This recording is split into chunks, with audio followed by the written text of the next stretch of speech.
Alright guys, assalamualaikum, welcome to the live of me with me, babe. Hari ni kita nak layan SBS again, SBS 81 sampai 85. Alright. Tapi sebelum tu aku nak ucap selamat Raya Haji, selamat menunaikan ibadah haji. Ibadah haji lah. Itu untuk orang yang kat haji lah. Okay, selamat menyambut Hari Raya Aidiladha.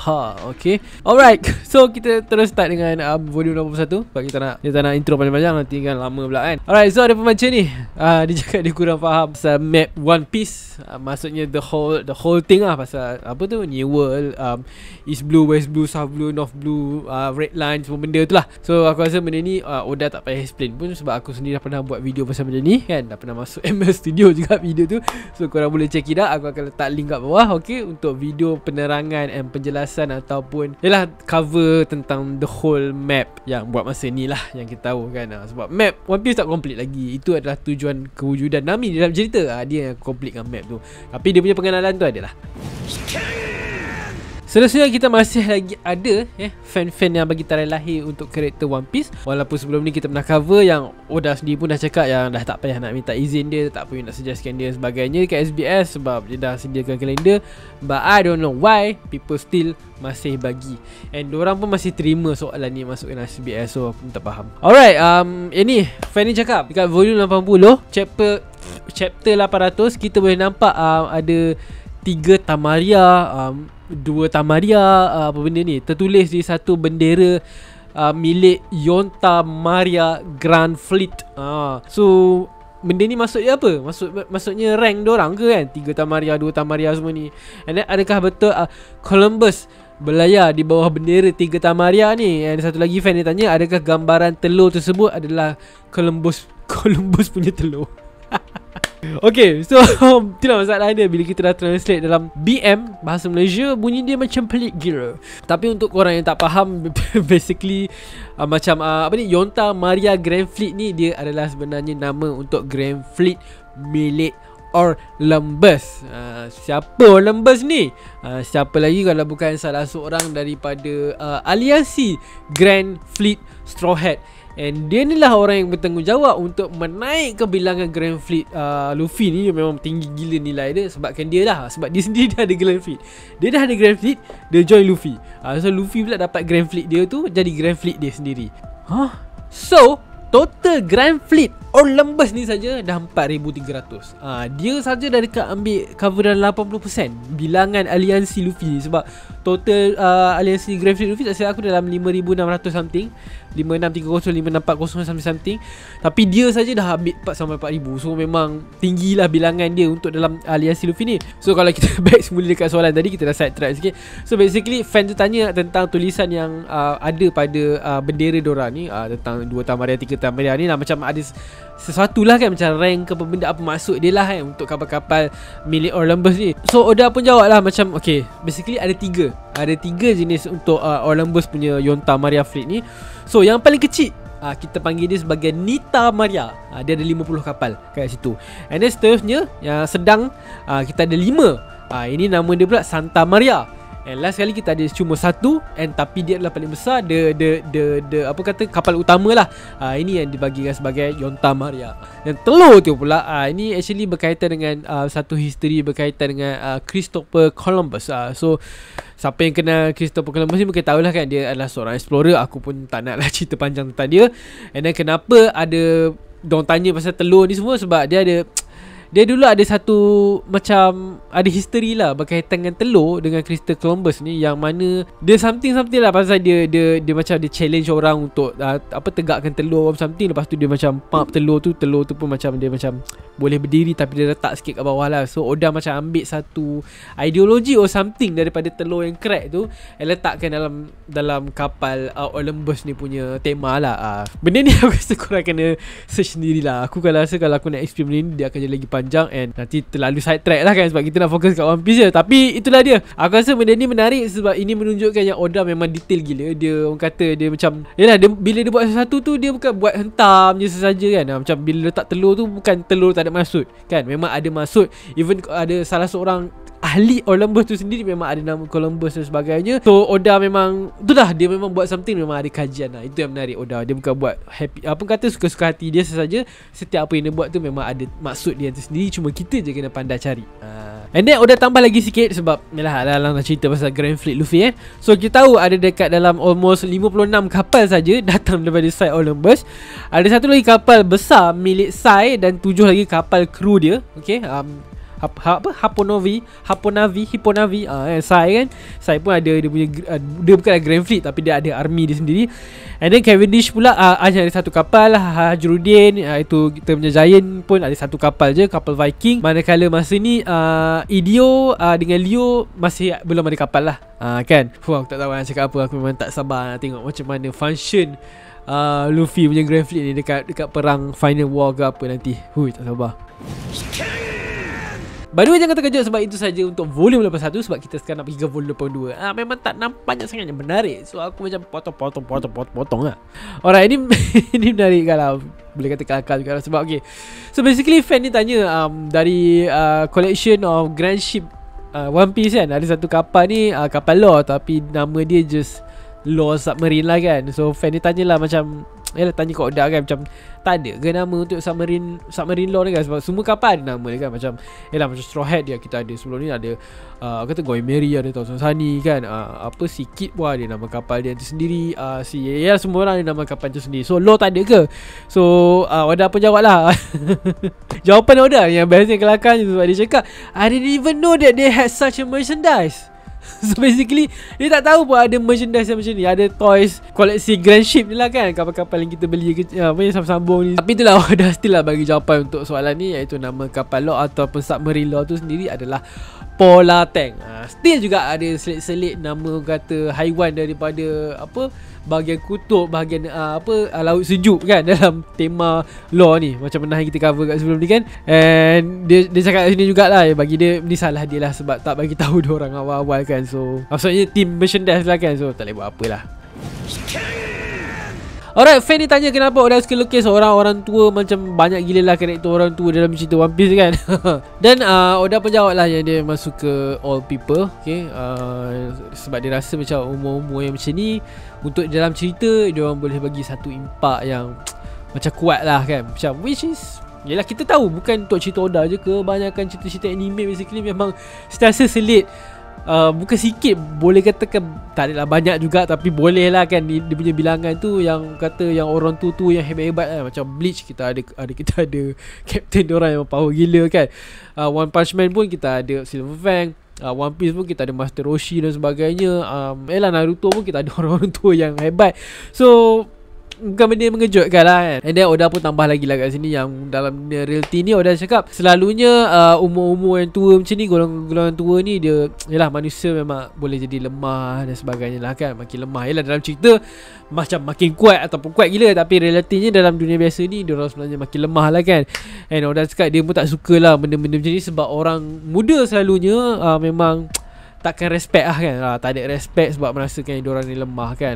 Sebab itulah dalam cerita, mungkin itu sebab jugalah kenapa bukan saja Oda, orang lain pun suka buat golongan-golongan tua dalam satu-satu cerita diorang ni macam overpower gila, hebat gila kan. Supaya nak terapkan nilai dalam dunia kita sekarang ni yang kita kena hormat orang tua. Walaupun diorang tak macam happening hype, kuat gila macam dalam cerita, tapi they are still orang tua yang lebih pengalaman daripada kita, yang dah melalui perjalanan lebih awal daripada kita. So we should have respect to them lah kan. So inilah dia pengajaran yang kita kena ambil lah daripada certain cerita kita tengok. Okay, so hormatlah orang tua, alright, especially ibu bapa kita.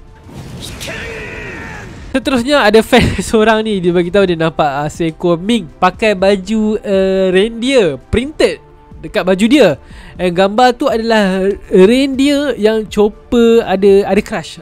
Suka. Okay, kejap. Part ni memang gila lah aku check. Okay, serius memang gila. Kenapa? Okay, kejap. Sebelum kita start, kita continue dulu dengan jawapan Oda. So Oda cakap, yes, it's true. I'm impressed you managed to find that.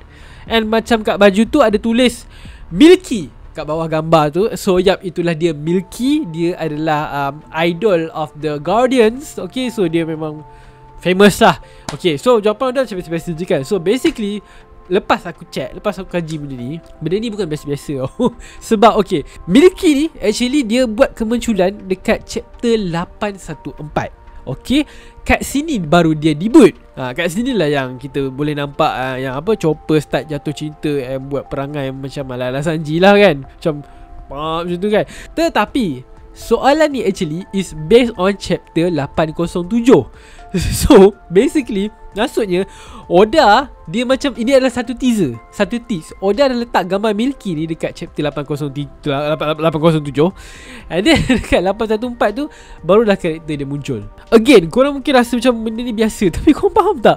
Benda ni bagi aku menarik gila. Sebab ini adalah karakter yang nothing kot. Dia bukan karakter yang join Luffy pergi ke sana sini. Dia bukan Dr. Miyagi ataupun dia punya pembantu dia Tristan ke apa benda yang ada function di dalam cerita. Tak ada. Dia memang habis kat situ je.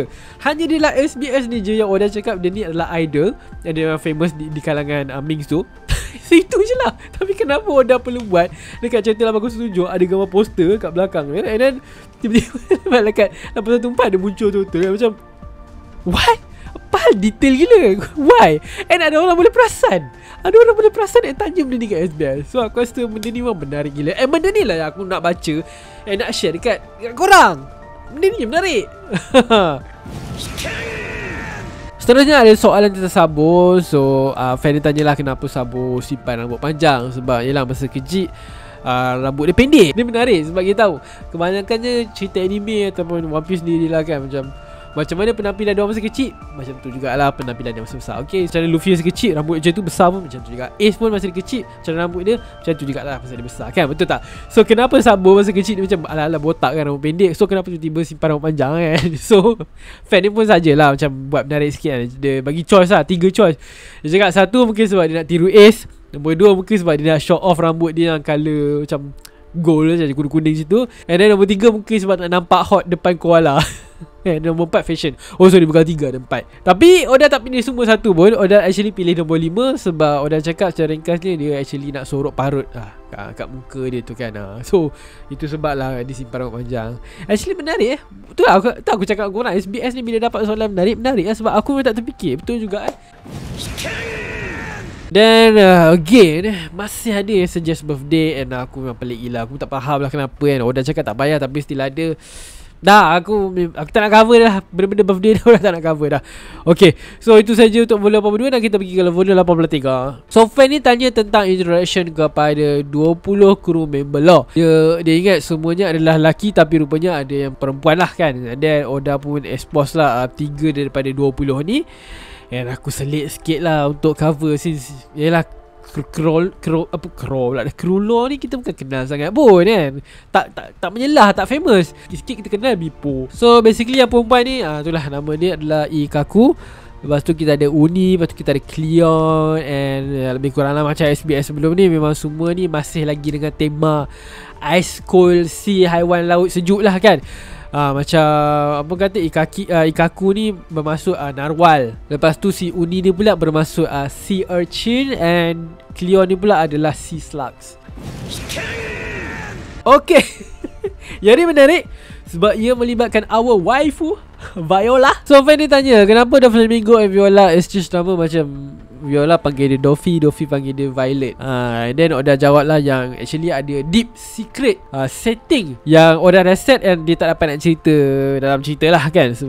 Tapi dia cakap dia ada share dengan supervisor dia, but disebabkan ia terlalu dewasa, terlalu adult, so tak sesuai untuk One Piece lah sebagai satu manga shonen. Kepada orang dewasa, Oda cakap fikir-fikir lah sendiri, pandai-pandai lah imagine. Tapi aku rasa kita boleh faham lah masuk kat sini mungkin Viola and Doffy ni ada intimate relationship kan, mungkin scandal or something. And since Oda cakap lagi, Oda pun tambah kat sini jugalah yang Dressrosa ni actually adalah satu country yang passionate country, macam romantic punya tempat lah kan. So aku rasa itulah mungkin sebab Oda idea asal nak buat Viola and Doflamingo ni ada satu hubungan yang agak intim kan. So dia tak nak masukkan dalam cerita ni. Seterusnya kita ada soalan tentang Zonesha. Okay, so ini aku rasa ramai dah tahu tapi kita cover je lah.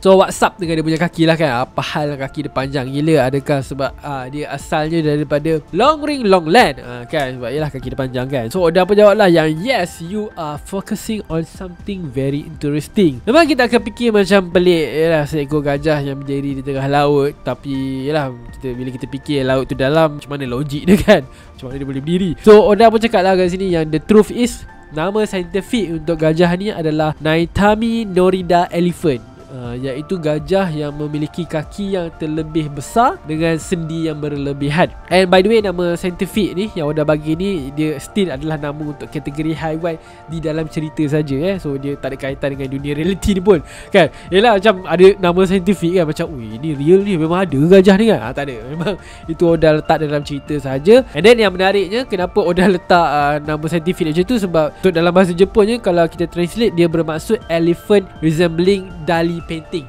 Okay, so dah siapa pula Dali ni kan, painting apa pula ni. Okay, so aku just letak lah gambar. So ini adalah lukisan Dali. Dali ni adalah seorang pelukis, ini adalah lukisan tentang gajah lah. So idea Oda dapat daripada sini. And Oda juga cakap kat sini, mungkin satu hari nanti dia akan explain dalam cerita tentang Zunisha ni. So itulah dia, volume 83 ni adalah pada tahun 2016. So sekarang dah 2022. Actually kita memang masih belum dapat jawapan yang detail lah tentang Zunisha ni.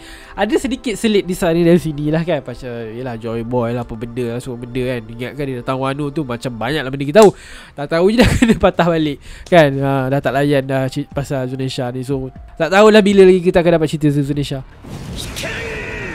Alright, so sekarang kita kat volume 84. And again kita ada soalan tentang crew law. Jadilah pula pasal crew law ni. And fan nak tahulah kan, dalam turutan siapa yang join law ni dulu kan. Yelah Bippo ke, Penguin ke, Sachi ke. And Oda cakap okay, jawapan dia akan jadi panjang. Tapi yelah disebabkan ramai gila orang tanya soalan macam ni, so dia pun decide untuk share jugalah kan.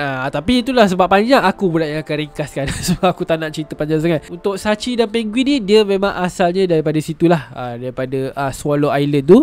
Bippo pula 14 tahun yang lepas dia tinggalkan Zou untuk mencari abang sulung dia. So dia ada naik satu kapal ni, aku tak sure kapal apa yang milik siapa, tapi itulah end up kapal tu bawa dia pergi ke Swallow Island tu juga. Lepas je insiden yang di antara Law dan juga Corazon tu. So Law pun dia travel lah daripada satu bandar tu ke satu bandar lagi dalam keadaan menangis. So dekat satu area bandar ni, Law nampak lah ada dua orang budak ni. Iaitu dua orang budak ni adalah si Sachi dan juga Penguin.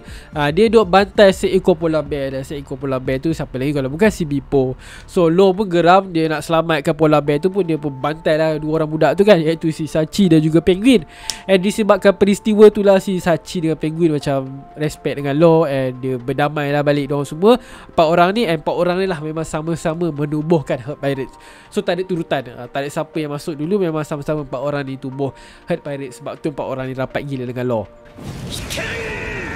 Alright, so fan ni dia bertanya tentang Jerma. Dia nak tahu detail tentang adik-beradik Sanji kan, sebab adik-beradik Sanji ni menarik. So Oda pun jawab lah kat situ. Dia explain lah yang diorang ni adalah kembar 4 quadruplets. Okay, so Reju je yang sulung, yang lahir lebih awal, iaitu 3 tahun lebih tua. So umur dia 24. Dan Sanji dan adik-beradik dia lain adalah 21. Oda pun tambah lagi kat sini yang dia sendiri pun tanya kenapa agaknya Sanji ni berbeza daripada adik-beradik dia yang lain. Maybe ada something lah kan yang berkaitan dengan Jerma punya science. And basically aku rasa inilah dia hint untuk Sanji yang yelah macam mana kita kenal Sanji sekarang. And imagine lah, ini SBS ni masa tahun 2017, tahun 2022 baru kita dapat jawapan sebenar tentang genetik Sanji ni kan.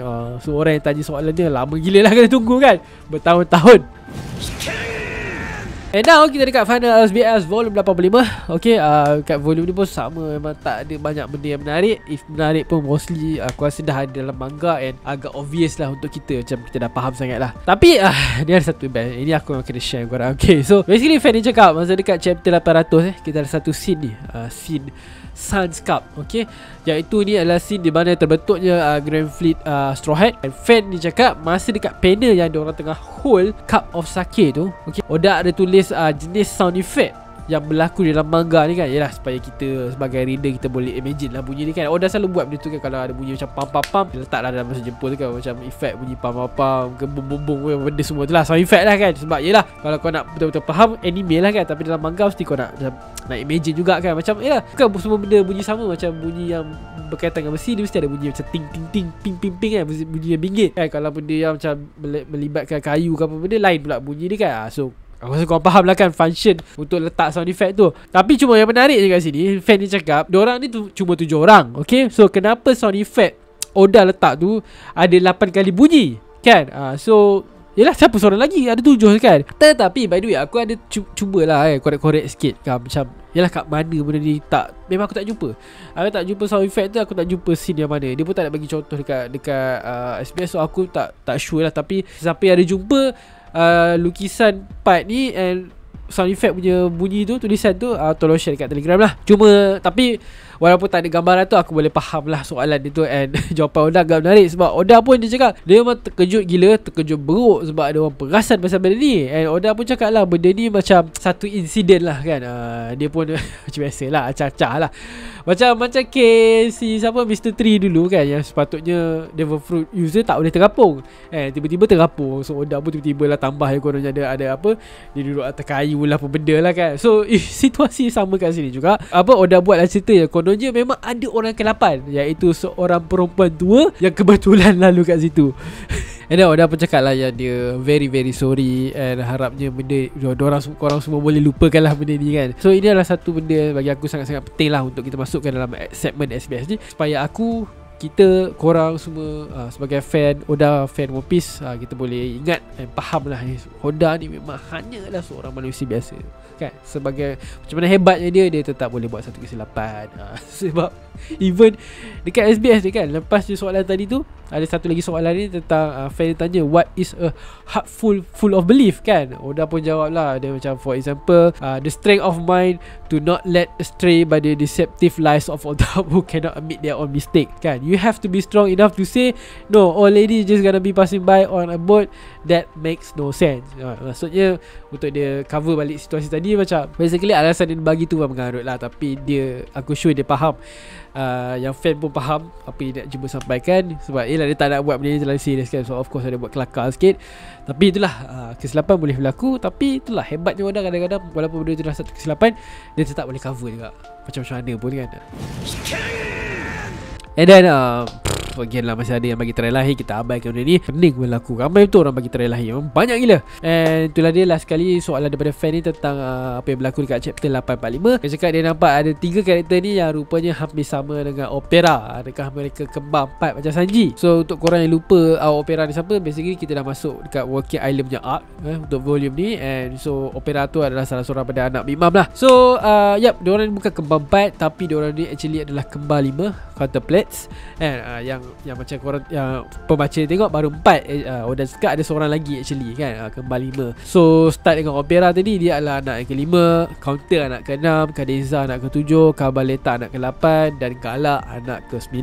So Big Mom dah berumur 68 tahun, dan selama 42 tahun dia telah pun mempunyai 85 orang anak. So senang cakap memang banyak lah bilangan kembar di kalangan anak-anak dia. Even orang pun tambah lagi kat sini, kembar yang paling besar di antara anak-anak si Big Mom ni adalah mereka yang berumur 18 tahun sekarang, iaitu kembar 10, 5 lelaki dan 5 perempuan. Punya gila. By the way, itu saja untuk SBS kita kali ini, 81 sampai 85. Stay tune untuk next video 86 sampai 90. Wah, dah tak jauh lah, kita dah nak catch up sampai paling latest SBS. And so thank you guys for watching. Kalau korang enjoy, aku harap korang boleh tekan button subscribe, tekan button like, tekan button share. Help me to reach 20k subscriber. And thank you so much lah dengan segala korang punya support selama ni. And again, aku nak ucapkan dekat sini lagi sekali, selamat Hari Raya Ailadha. Okay, so enjoy. Okay, thank you for watching. Jaga diri semua benda, and see you guys on the next video. Assalamualaikum.